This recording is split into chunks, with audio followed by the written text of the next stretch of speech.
The question you should be asking yourself is, why would you want to be in a long-term relationship?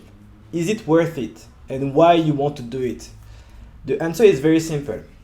If you want to create a legacy, if you want to have children, there's one way to have children is with a woman. The best way to raise your kids is when both biological parents are raising the kids.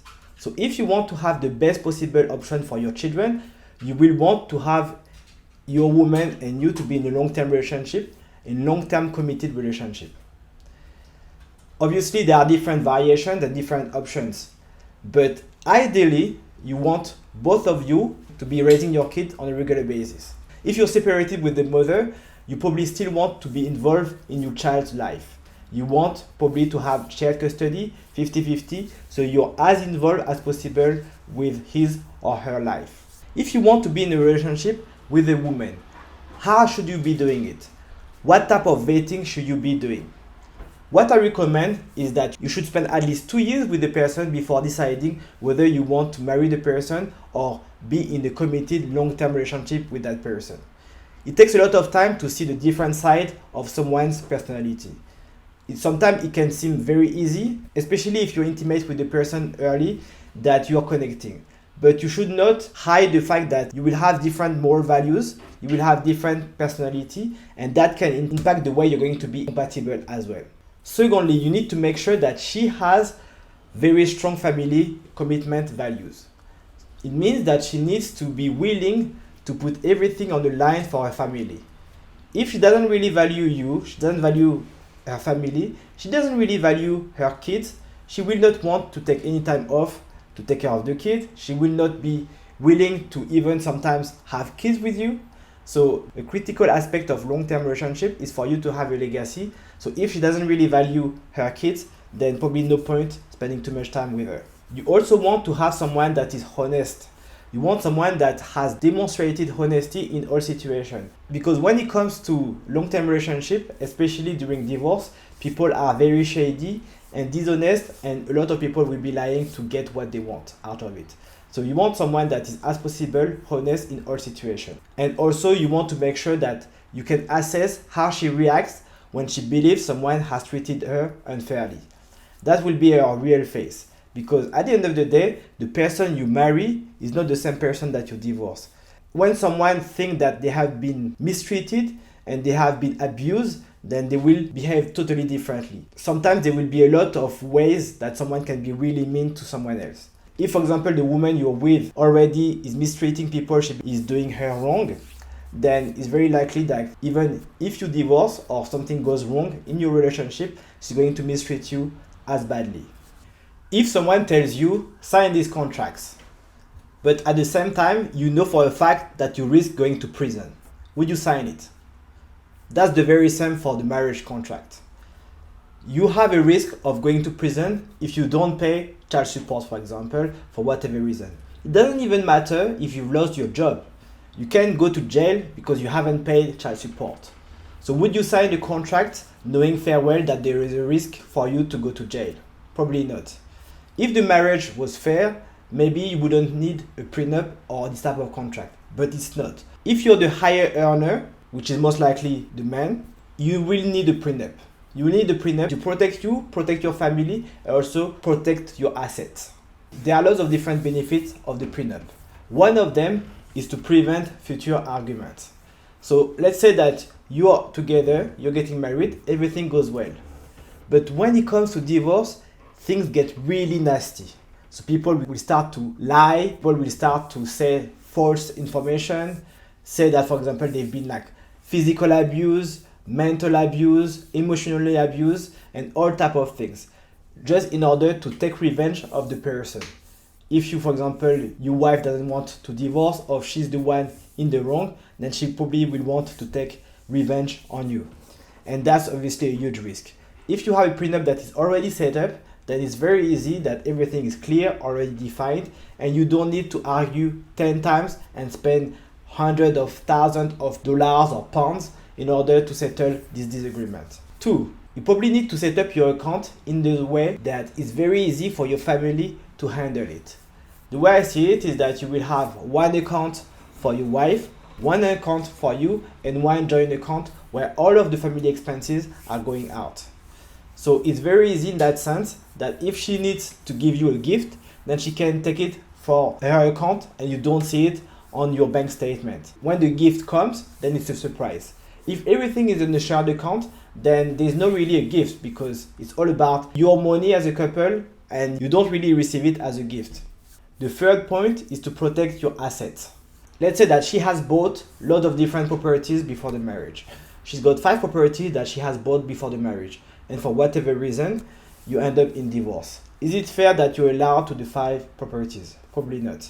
And this is why you have a prenup that basically specified that everything that has been acquired before the marriage is hers, for example, or yours. And in that sense, it's very simple and there is no argument on these assets. If not, then everything is together and you will just split half, even if someone has contributed 90% and you have contributed 10%. And similarly, let's say that you are divorcing, but the divorce is taking like 5 years, okay? Is it fair that since your separation, you have created a new company, but you're not living together with your ex-wife, but she's still benefiting from it even 5 years after when you actually divorce? Is that fair? Probably not as well. So this is why it's important to have a prenup that specifies this type of cases. Another case is the inheritance. So let's say that you've been married for 5-10 years and you divorce. At this point, your dad passes away, unfortunately.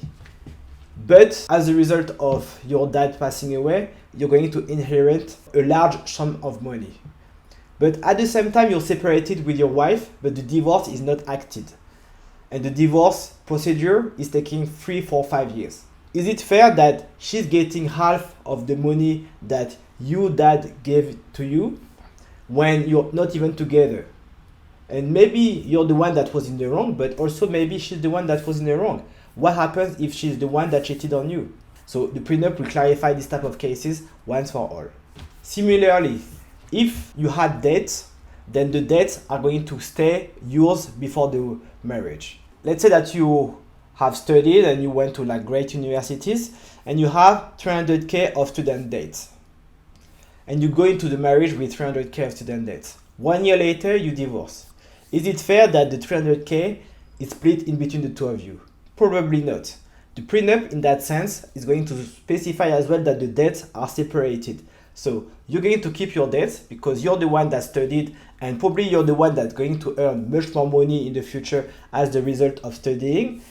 And she's going to keep her situation. If she's been very good with her money, it doesn't make sense for her to have to pay for your debts. And similarly for stepchildren. So let's say that you're coming from a previous relationship and you had 1 or 2 or 3 kids from a previous relationship. And the kids obviously require food and require you to pay for their school fees and uni fees when they are older. Is that fair that she's the one covering half of it? Probably not. So what you want to set up is that your kids, you're the one that's going to take care of your kids. You're the one that's going to pay for the things that are related to your kids. Your wife that you're married to, she's not going to pay for your kids because that's not her kid. Okay, and maybe you have kids together, and in that case, it's going to be both of you paying for the fees, for the school fees. Another aspect of it is that you can define in the prenup contract what we call the alimony. So let's say that you have kids together, and she stopped working for 3, 4, 5 years. She hasn't worked and she hasn't had money as a result of not working. So you can specify that during the time that she doesn't work, then she's going to earn, I don't know, £500, $100 or $1,000 or $2,000 a month from you. So you're going to actually compensate her in the sense that if you guys ever get divorced, then she's going to get a compensation for the period that she hasn't worked. Lastly, it's very important to understand that a prenup is not a fixed contract. It's a contract that evolves with time. So, for example, if your partner has been involved with you and, for example, has contributed to your company's success, then with time, you're going to update the prenup. Maybe at the beginning, you just got married together and she had 0 share of the company. But as you're going to evolve together as a couple and she's going to help you with the company and everything, when you're going to update the prenup contract 3, 4, 5 years down the road, then maybe you want to change the way her share of the company is. Maybe you want to give her 5%, 10% of the company because she's been involved with you, she's been building the company together. And prenup is something that is not fixed and has to be updated on a regular basis.